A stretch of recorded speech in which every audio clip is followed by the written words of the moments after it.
میرا دل مقام حبیب ہے۔ اعوذ باللہ من الشیطان الرجیم، بسم اللہ الرحمن الرحیم۔ خواتین و حضرات، السلام علیکم ورحمۃ اللہ وبرکاتہ و مغفرتہ۔ پروگرام احکام شریعت اور فرض علوم سے متعلقہ تفصیلات کے ساتھ ایک دفعہ پھر آپ کی خدمت میں حاضری کا شرف حاصل ہے۔ پچھلے پروگرام میں جہاں ہمارا سلسلہ منقطع ہوا تھا، ایمان اور کفر کی تعریف آپ کی خدمت میں ذکر کی تھی، ایک دفعہ اس کا اعادہ کر دیا جائے تو زیادہ بہتر ہے۔ پھر انشاءاللہ کنٹینیوسلی کوشش کریں گے کہ یہ سلسلہ جاری و ساری رہے۔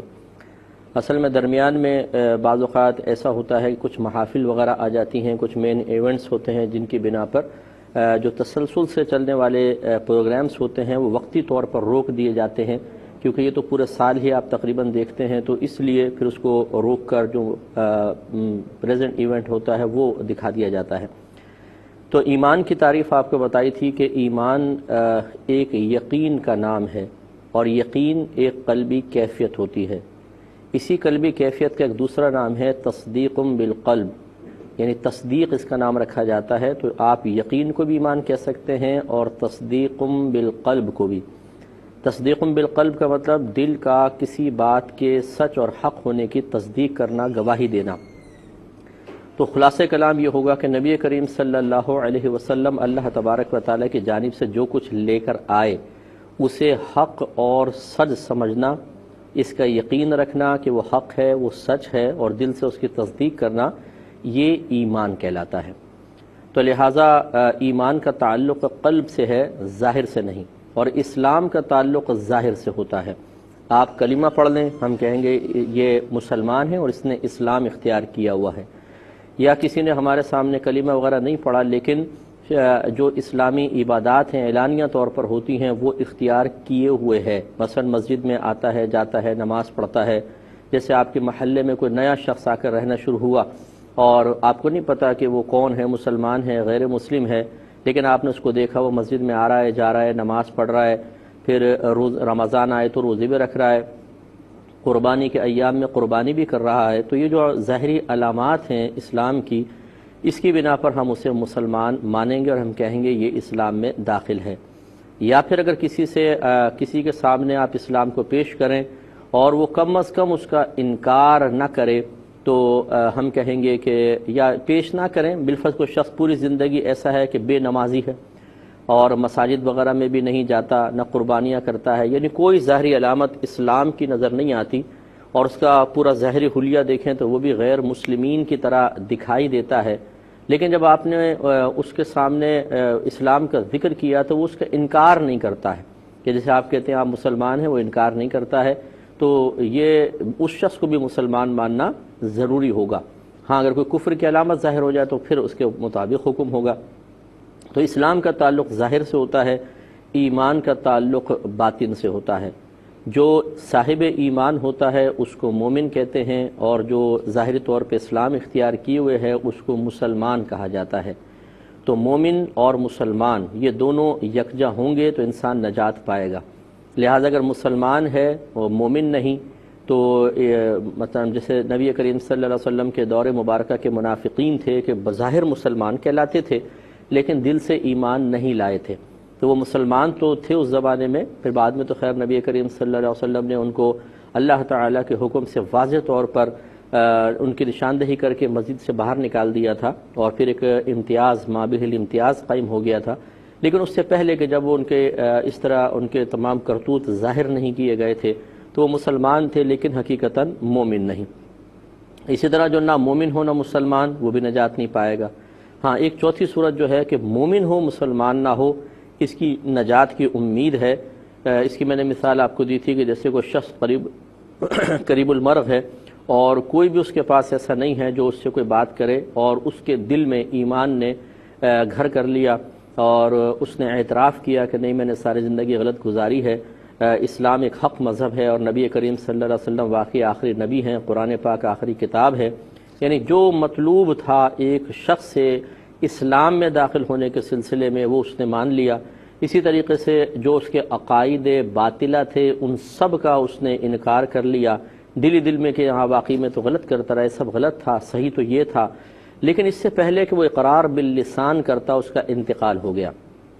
تو ہم اب چونکہ ہم تو ظاہر کے پابند ہیں، ہمیں کیا پتہ تنہائی میں کیا ہوا کیا نہیں ہوا، اور نہ قلبی کیفیات ہم پر منکشف ہوتی ہیں، لہٰذا ہم اس کے ظاہر کا اعتبار کرتے ہوئے اس پہ غیر مسلم کا حکم لگائیں گے، ہم اسے غسل نہیں دیں گے، اسے کفن نہیں دیں گے، اس کے جنازے کی نماز نہیں ہوگی، اسے مسلمانوں کے قبرستان میں دفن نہیں کیا جائے گا، لیکن عند اللہ یعنی اللہ کے نزدیک وہ مومن ہے، اور امید ہے، واثق ہے کہ انشاءاللہ یہ بروز قیامت مسلمانوں کے ساتھ اٹھایا جائے گا اور جنت میں داخل ہوگا۔ تو لہٰذا بعض لوگ اسی قسم کی صورتوں کو اپنے پیش نظر رکھ کر کہتے ہیں جی کسی کافر کو کافر نہ کہو، ہو سکتا ہے وہ مرتے وقت کلمہ پڑھ لے، تو یہ بات نہیں ہوتی ہے۔ کافر کو اس انداز سے کافر کہنا کہ اس کی دل آزاری ہو یا ایک گالی کے طور پہ آپ کہیں، یہ تو ہمارا مذہب بھی منع کرتا ہے کہ اس طرح نہیں کریں، لیکن ایک فرق بیان کرنے کے لیے کہ یہ مسلمان ہیں، یہ غیر مسلم ہے، اگر کسی کو کافر کہا جاتا ہے تو شریعت نے اس کو منع بھی نہیں کیا ہے، لیکن یہ کہنا کہ جی شاید یہ ایمان لے آئے اس لیے کہو ہی نہیں، تو پھر معاذ اللہ ثم معاذ اللہ کو یہ بھی کہہ سکتا ہے کسی مسلمان کو مسلمان نہ کہو، ہو سکتا ہے آخری ٹائم میں اس کا ایمان زائل ہو جائے، تو یہ کوئی شرعی طور پہ دلیل نہیں ہے، اس لیے مسلمان کو مسلمان کہا جائے گا، غیر مسلم کو غیر مسلم کہا جائے گا، لیکن انداز ایسا نہ ہو کہ اس کی دل آزاری ہو۔ آج کے پہلے کالر منتظر ہیں، کال لیتے ہیں، پھر انشاءاللہ مسئلے بیان کریں گے، تھوڑا سی عقائد بھی بیان کریں گے۔ السلام علیکم۔ وعلیکم السلام جی بھائی، میرا نام بلال ہے، جی کہتا ہوں آپ سے۔ جی بولیے بولیے۔ جی میں پوچھنا چاہ رہا ہوں کہ بیوی کا شوہر کے اوپر ہاتھ اٹھانا، بیوی کا ہاں جی، شوہر کو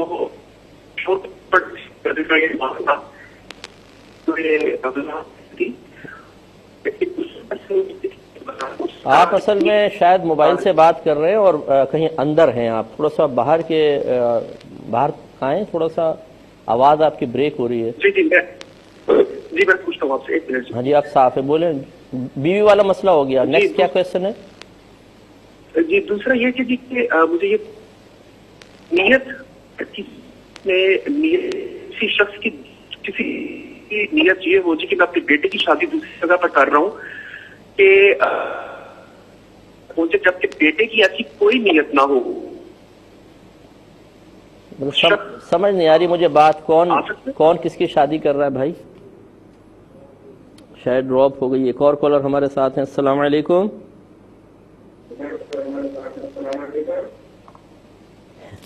مجھے تقریباً 14 سال ہو گئے یہ بات کہتے ہوئے کہ جب کال کریں تو فون اپنے ٹیلی ویژن کی آواز بند کر دیا کریں، لیکن عوام ہے، اپنے ٹیلی ویژن کی آواز بند کریں اور پھر ڈائریکٹ ریسیور پر ہماری آواز کو سنیں۔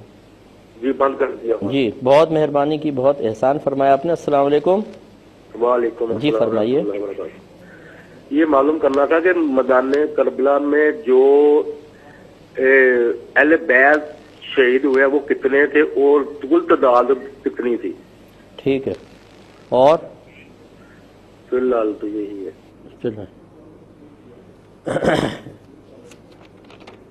تو میں آپ کی خدمت میں گزارش کر رہا تھا کہ ایمان اور کفر کے بارے میں آپ کو بتا رہے تھے کہ ایمان یقین کا نام ہے اور یقین قلبی کیفیت کا نام ہے کہ ہم زبان چاہے بند ہو، بس دل سے ہم تصدیق کر رہے ہیں کہ ہاں نبی کریم صلی اللہ علیہ وسلم جو کچھ لے کر آئے وہ حق اور سچ ہے، تو اس کا نام ایمان ہوتا ہے، اور اسلام ظاہر کا نام ہے۔ یہ دونوں ملتے ہیں تو پھر ایک مومن اور مسلمان ہوتا ہے، اور یہی نجات پائے گا۔ اور دوسرا یہ ہو سکتا ہے کہ کسی کو اسلام کے اظہار کا موقع نہ ملا، لیکن دل سے وہ ہر چیز کی تصدیق کر چکا تھا، اور یہی اصل مطلوب یہی ہوتا ہے کہ اگر آخری وقت میں وہ ایمان لے آیا ہے اور کسی کے سامنے اظہار کا موقع نہ ملا تو یقیناً اللہ تبارک و تعالیٰ نے ہر شخص کو اتنی ہی آزمائش میں مبتلا کیا ہے جس کی وہ طاقت رکھتا ہے۔ لا یکلف اللہ نفسا الا وسعها، اللہ تعالیٰ ارشاد فرماتا ہے کہ اللہ تعالیٰ کسی ذات کو اس کی ہمت اور وسعت سے زیادہ آزمائش میں مبتلا کرتا ہی نہیں، تو لہٰذا بس اس کے لیے اتنا ہی کافی تھا۔ ایک کالر ہمارے ساتھ ہیں۔ السلام علیکم۔ وعلیکم السلام ورحمۃ اللہ۔ جی بھائی جان، جی السلام علیکم۔ جی فرمائیے۔ سر جی میں بات کرنا چاہتا ہوں کہ محرم میں یہ شادی کرنا جائز ہے کہ نہیں جائز؟ اور بس میرا اتنا ہی سوال ہے، بس یہی میرا سوال ہے. جی میں عرض کرتا ہوں. تو اب کفر کی طرف تھوڑا سی نشاندہی کر دیتے ہیں کہ پہلے آپ ایک چیز یاد رکھیں کہ ضروریات دین ایک لفظ میں نے استعمال کیا تھا. ضروریات دین سے مراد وہ تمام چیزیں، وہ امور، وہ معلومات، وہ تمام مسائل ہوتے ہیں جنہیں علماء جانتے ہیں اور ان کی صحبت میں رہنے والی اکثر عوام، یعنی اکثر ایسی عوام جو اکثر علماء کی صحبت میں رہتی ہے ان مسائل کو جانتی ہے، انہیں کہتے ہیں ضروریات دین. ایک تعریف اس کی یہ بھی ہے کہ ضروریات دین سے مراد وہ امور ہوتے ہیں کہ جن پر ایمان لانا ہمیں اسلام میں داخل کر دیتا ہے اور جن کا انکار اسلام سے باہر کر دیتا ہے، انہیں کہتے ہیں ضروریات دین. تو اس میں جب یہ قید لگا دی کہ علماء اور ان کی صحبت میں رہنے والی عوام جانتی ہو، اس کا مطلب یہ ہے کہ اگر کوئی جاہل آدمی ہے کسی علاقے میں اور وہ کہتا ہے جی، یعنی وہ نہ عالم ہے نہ عالم کی صحبت میں رہتا ہے اور کہتا ہے جی مجھے تو یہ مسئلہ معلوم ہی نہیں تھا، مثلا وہ کہتا ہے مجھے تو نہیں پتہ تھا کہ 5 وقت نماز فرض ہے، تو اس کا کوئی اعتبار نہیں ہوگا. اس کے حق میں بھی وہ چیز ضروریات دین ہی کہلائے گی، کیونکہ یہ چیز علماء بھی جانتے ہیں، ان کی صحبت میں رہنے والی عوام بھی جانتی ہے. اس لیے ضروریات دین کا علم حاصل کرنا ہر عاقل بالغ مسلمان مرد و عورت پر فرض ہے کہ کیا کیا چیزیں ہمارے لیے سیکھنا ضروری ہیں. یہ تھوڑا سا ان کو علم ہونا چاہیے تاکہ خدا نخواستہ ایسا نہ ہو کہ نادانستہ طور پر وہ ایسی چیز کا انکار کر دے کہ دائرہ اسلام سے باہر ہو جائے. کیونکہ اگر کوئی ضروریات دین میں سے کسی چیز کا انکار کر دیتا ہے تو وہ دائرہ اسلام سے خارج ہو جاتا ہے، اور ایسا ہی شخص یاد رکھیں مرتد کہلاتا ہے. مرتد وہ شخص ہوتا ہے کہ جو پہلے مسلمان ہو پھر ضروریات دین میں سے کسی شے کا انکار کر دے تو وہ پھر کفر کی طرف چلا جاتا ہے، لیکن اس کا ایک الگ نام بنتا ہے اور اسے کہتے ہیں مرتد. اور اس کے سابقہ تمام نیک اعمال برباد ہو جاتے ہیں. اگر نکاح ہے تو وہ ٹوٹ جاتا ہے اور اس کو دوبارہ تجدید ایمان اور تجدید نکاح کرنا لازم ہوتا ہے. ایک کالر ہمارے ساتھ ہیں. السلام علیکم. وعلیکم السلام مفتی صاحب، میں دہلی سے بول رہی ہوں، انڈیا. جی بولیے. ہلو. جی بولیے، آپ کی آواز آ رہی ہے، بولیے. جی میرے سجدہ سہر سے ریلیٹڈ سوال ہے کہ جو ہم 2 طریقے کے سجدہ سہر ہوتے ہیں کہ اگر فرائض میں سو گئے تو 1 رکعت پڑھنی پڑے گی. آپ مجھے مسئلہ سمجھائیں نہیں، آپ مسئلہ پوچھ لیں، بس آپ مسئلہ پوچھیں کہ سجدہ صاحب کا طریقہ معلوم کرنا ہے. جی اور دوسرا کہ ہم مطلب جو حدیث ہے اس حساب سے ہم پہلے ہم تو سیدھے ہاتھ سے سلام پھیر کے پڑھتے تھے سجدے 2، پر جو حدیث ہے نبی صلی اللہ علیہ وسلم کی اس میں انہوں نے سلام پھیرنے سے پہلے 2 سجدے پڑھے ہیں بس. جی انشاءاللہ. ایک مختصر سا بریک لیں گے، ہمیں یقین ہے آپ ہمارے ساتھ ہی رہیں گے. میرے ورد لب ہے نبی نبی، میرا قریب ہے. بسم اللہ الرحمن الرحیم. تھوڑے سے مسائل انشاءاللہ عقیدے کے بارے میں اور پھر ہم جوابات کی طرف آئیں گے. تو آپ کو ہم بتا رہے تھے کہ ضروریات دین سے مراد وہ تمام امور ہوتے ہیں کہ جن پر اعتقاد رکھنا ہمیں اسلام میں داخل کر دیتا ہے اور عدم اعتقاد یا ان کا انکار کرنا اسلام سے باہر کر دیتا ہے. اور یاد رکھیں بس کفر یہی ہے کہ اس چیز کا انکار کرنا کہ جس کا اقرار یا جس پر اعتقاد ہمیں اسلام میں داخل کر دیتا ہے. یا ایک تعریف اس کی یہ بھی لکھی ہے کہ ان سے مراد وہ تمام امور یا مسائل ہیں کہ جنہیں علماء اور ان کی اکثر صحبت میں رہنے والی عوام جانتی ہو. جیسے اب میں نے اس کی مثالیں دی تھیں کہ مثال کے طور پہ اللہ تبارک و تعالیٰ کی ذات و صفات سے متعلق بہت ساری چیزیں، اللہ کی ذات ہے، پھر آسمانی کتابیں ہیں، انبیاء علیہ السلام ہیں، نبوت ہے، رسالت ہے، جنات ہیں، فرشتے ہیں، جنت ہے، دوزخ ہے، تقدیر ہے، آخرت ہے. اسی طریقے سے جن چیزوں کی فرضیت کا اعتقاد رکھنا لازم ہے یہ بھی ضروریات دین میں آتی ہیں. مثال کے طور پہ 5 نمازیں فرض ہیں، رمضان کے روزے فرض ہیں، صاحب استطاعت پر حج فرض ہے. تو اگر کوئی معاذ اللہ حج کی فرضیت کا انکار کر دے، زکوٰۃ کی فرضیت کا انکار کرے یا نماز کی فرضیت کا انکار کرے تو گویا کہ وہ ضروریات دین کا انکار کر رہا ہے.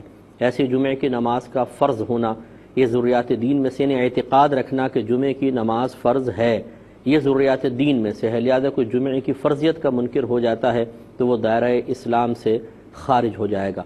تو یہ اب اس میں کوئی ایسی آپ اگر پوچھیں کہ جی کوئی مصطفیٰ کوئی کتاب ہے جس میں تمام ضروریات دین لکھ دی گئی ہوں، تو ایسی کتاب نہیں ہوتی ہے، نہ مطلب ایک نشست میں ان تمام کو بیان کرنا مقصود ہے، کیونکہ اس میں کافی پیچیدگیاں ہوتی ہیں۔ بعض چیزیں ضروریات دین میں سے لگتی ہیں لیکن ہوتی نہیں ہیں، بعض نہیں لگتی لیکن ہوتی ہیں۔ یہ پھر علماء کرام کا کام ہے کہ جب کوئی پرٹیکولر کوئی مسئلہ ان کے سامنے آتا ہے تو اس پہ غور و تفکر کر کے دیکھتے ہیں کہ ایک واقعی ضروریات دین کا انکار ہوا ہے یا نہیں ہوا۔ اگر ہوا ہے تو پھر وہ اس کے اوپر حکم کفر لگاتے ہیں، اور اگر ضروریات دین کا انکار نہیں ہے تو نہیں لگاتے ہیں۔ یہاں پہ میں نے ایک بس آخری بات عرض کر کے پھر میں جوابات کی طرف آتا ہوں۔ ایک بات آپ کو اور بتائی تھی کہ کفر دو طرح کے ہوتے ہیں، ایک کفر التزامی ہوتا ہے، ایک کفر لزومی ہوتا ہے۔ اگر کوئی ضروریات دین کا انکار کر دے تو وہاں جو کفر ثابت ہوگا اسے کہیں گے کفر التزامی۔ اسے دوسرے لفظوں میں کفر صریح بھی کہتے ہیں، اسے کفر اتفاقی بھی کہتے ہیں۔ کفر اتفاقی سے خاص طور پہ اس لیے کہتے ہیں کہ جو عقائد سے تعلق رکھنے والے علماء ہیں جنہیں علماء متکلمین کہتے ہیں، اور جو فقہ سے تعلق رکھنے والے علماء ہیں جن کو فقہاء کہا جاتا ہے، یہ دونوں اس کفر پر متفق ہوتے ہیں کہ ہاں یہ کفر ہے۔ تو اگر ایسا کوئی کفر ثابت ہو جائے کہ دونوں ہی متفق ہیں تو اسے کہتے ہیں کفر اتفاقی ہے، اسی کو کفر صریح، اسی کو کفر التزامی، اسی کو ضروریات دین کا انکار کرنا کہتے ہیں۔ اور اس کا حکم میں آپ کو بتا چکا ہوں کہ ایسا شخص دائرہ اسلام سے خارج ہو کر مرتد ہو جاتا ہے، پچھلی زندگی کے جتنے اس کے نیک اعمال تھے سب کے سب برباد ہو جائیں گے، اور اگر صاحب نکاح تھا تو نکاح ٹوٹ جائے گا، اور اسے کہا جائے گا کہ آپ فوراً کلمہ پڑھیں۔ اگر اعلانیہ طور پہ اس سے یہ خطا ہوئی تھی تو اعلانیہ طور پہ سب کے سامنے اس کو اپنی غلطی کا اعتراف کرنا اور کلمہ پڑھنا فرض ہوگا، پھر تجدید نکاح کرنا ہوگا۔ اور اس میں یاد رکھیں اگر ایسا کوئی شخص ہے جو، اور ہمیں تو بہت ملتے رہتے ہیں، ہم تو اس فیلڈ کے آدمی ہیں، جو ڈھیٹ قسم کے لوگ ہوتے ہیں اور وہ انکار کر دیتے ہیں کہ میں تو کلمہ نہیں پڑھتا ہوں، میں نے کوئی غلطی نہیں کی ہے، یہ تو مولویوں کی باتیں ہیں جی، مولوی لوگ کہتے ہیں۔ تو دین کے الف بے ہم لوگ جانتے نہیں، معذرت کے ساتھ میں لفظ عرض کر رہا ہوں کہ دین کی بالکل ابتدائی باتوں سے ناآشنا شخص بڑے بڑے علماء کو چیلنج کر رہا ہوتا ہے۔ ایسا کبھی بھی آپ نے نہیں دیکھا ہوگا کہ کوئی اٹھ کر ڈاکٹرز کے سامنے بیٹھ کر کہے کہ تم سب کے ڈاکٹری گئی بھاڑ میں ہوں بڑا ڈاکٹر، مجھ سے مشورہ کیا کرو۔ کوئی بھی مکینکس کو چیلنج کرتا ہوا نظر نہیں آئے گا، پروفیسرز کو نہیں آئے گا، دنیاوی جو سیاستدان ہیں انہیں چیلنج کرتا ہوا نظر نہیں آئے گا۔ دین اتنا مظلوم ہے کہ جس شخص کا دل چاہتا ہے وہ ایک علم مفتی صاحب یا علم عالم اٹھا کر سامنے کھڑا ہو جاتا ہے اور کہتا ہے کہ جی مجھے سب کچھ معلوم ہے، ان تمام مولویوں کو سائڈ میں ہٹاؤ۔ تو یہ غلط رویہ ہے، غلط طریقہ ہے۔ فَاسْأَلُوا أَهْلَ الذِّكْرِ إِن كُنتُمْ لَا تَعْلَمُونَ۔ اللہ تبارک و تعالیٰ نے واضح طور پہ قرآن عظیم میں فرمایا کہ اگر تم نہیں جانتے تو اہل علم سے سوال کرو۔ نہ قرآن پڑھنے کی دعوت دی ہے، نہ حدیث پڑھنے کی ترغیب دی، بلکہ علماء سے رجوع کی ترغیب دی ہے۔ اسی طرح اللہ تعالیٰ فرماتا ہے اطیعوا اللہ واطیعوا الرسول واولی الامر منکم، اللہ کی اطاعت کرو، اس کے رسول کی اطاعت کرو، اور ان لوگوں کی اطاعت کرو جو تم میں حکم والے ہیں۔ اور علماء واضح طور پہ فرماتے ہیں کہ ان سے مراد فقہاء ہیں، مفتیان کرام ہیں، مجتہدین ہیں، کہ ان سے اپنے مسائل ان کی اطاعت کرو، وہ جو بتائیں اس کو لو۔ تو اب یہ ایک غلط رویہ، غلط طریقہ ہے۔ اگر کسی کے پاس پیسہ ہے، کسی کے پاس طاقت ہے، کسی کے پاس دنیاوی افرادی قوت اس کے پاس موجود ہے، تو وہ پھر کہتا ہے کہ جی بس دین بھی میرے تابع ہو جائے اور اس دین کی تعلیمات بھی میرے تابع ہو جائیں، میں نے تو اطاعت کرنی نہیں ہے۔ تو یہاں تو یہ پتہ نہیں چلے گا، لیکن موت کا جھٹکا بہت کچھ سمجھا دے گا۔ جب تنہا انسان موت کے منہ میں جا کر اکیلا قبر میں پڑا ہوگا اور وہاں پر اللہ تبارک و تعالیٰ کے عذابات اس پہ مسلط ہو رہے ہوں گے، تو بیک پر کتنی بڑی پارٹی ہوں، کتنی افرادی قوت تھی، کتنے ہی لوگ اس غلطی پر ہنسنے والے اور حوصلہ افزائی کرنے والے ہوں، کتنے ہی لوگ اس پر اس کی تعریفیں کرنے والے ہوں، سب چلے جائیں گے اور اکیلا وہ شخص بھگتتا رہے گا۔ اور پھر اس ٹارزن سے پوچھا جائے گا اب بتاؤ جی جو تم اکڑا کرتے تھے اس اکڑ کا کیا فائدہ ہوا؟ پھر میدان محشر کی ذلت، رسوائی، ندامت، پچھتاوا، بے عزتی، اور اس کے بعد پھر اللہ اگر ناراض ہوا تو جہنم میں داخلہ۔ ایک کالر ہمارے ساتھ ہیں، السلام علیکم۔ ہاں جی السلام علیکم۔ جی وعلیکم السلام۔ جی میں محمود بول رہا ہوں، انڈیا سے، سعودی میں رہتا ہوں۔ اچھا ماشاء اللہ، جی فرمائیں۔ جی میں آپ کا شو بہت دنوں سے دیکھتا ہوں۔ اچھا اچھا اچھا ماشاء اللہ۔ جی آپ کی بہت تربیت ہے، بہت اچھی اچھی باتیں سنتے ہیں۔ جی فرمائیے، سوال کیا ہے آپ کا؟